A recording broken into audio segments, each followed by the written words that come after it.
I'm Jordan Lee, 29, a mid-level accountant at a billion-dollar retail giant called Meridian & Co. If you've ever stepped inside a corporate finance department, you know it's not really about money, it's about silence. The quieter you are, the longer you last.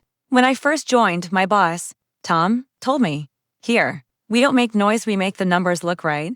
I should have recognized that as a warning, not wisdom. It all began with what seemed like a routine email from payroll. "Jordan, can you fix the overtime mismatch? Just roll the extra hours into next month's file, easy, right?" Except it wasn't small, it was 1,327 hours. Unpaid hours, all belonging to warehouse workers pulling 60-hour weeks during the holiday rush. When I asked HR about it, Melinda, the HR manager, gave me that tight corporate smile. "Oh, that's just a rounding issue. We'll fix it next cycle." Translation: stop asking questions. But I didn't, and what I found wasn't a glitch, it was a system. 3 months of payroll data told the same story. Every week, ours capped at 40. No matter what the time card said. The overtime didn't disappear, it was deleted. And not by accident.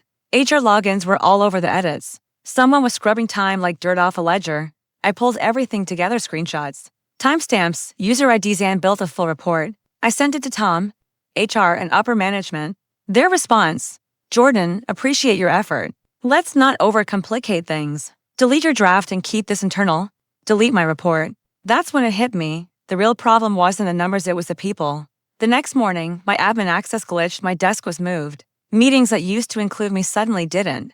Then HR called me in. Melinda sat across the table, hands folded, smiling that same polished smile. "Jordan, you're overstepping. Investigations aren't your job."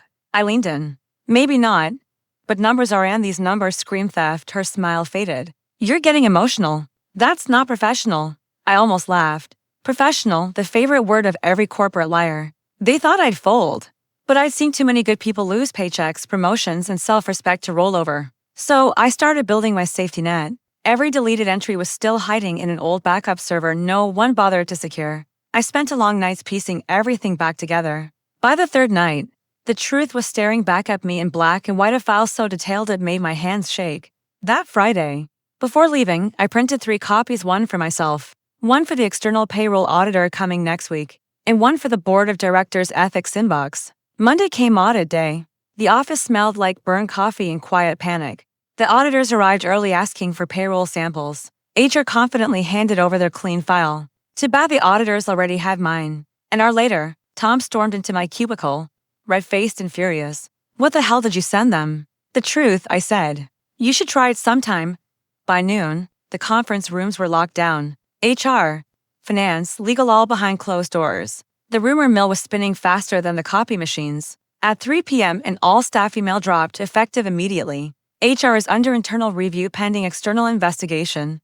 By 5, Tom's office was stripped clean. Over the next month, the fallout spread. Melinda resigned to pursue new opportunities. 2 senior managers were fired for misconduct. And I was quietly moved to a new department under the CFO. No thanks. No apology, just that familiar corporate silence. The kind that says, "You were right," without ever admitting it. One afternoon, the CFO called me in. No small talk, no praise, just a calm, measured tone. "You caused a storm, Jordan," he said. "But maybe this company needed one." Then he handed me a letter, promotion to senior audit specialist. More pay, more access, and more power to keep things honest.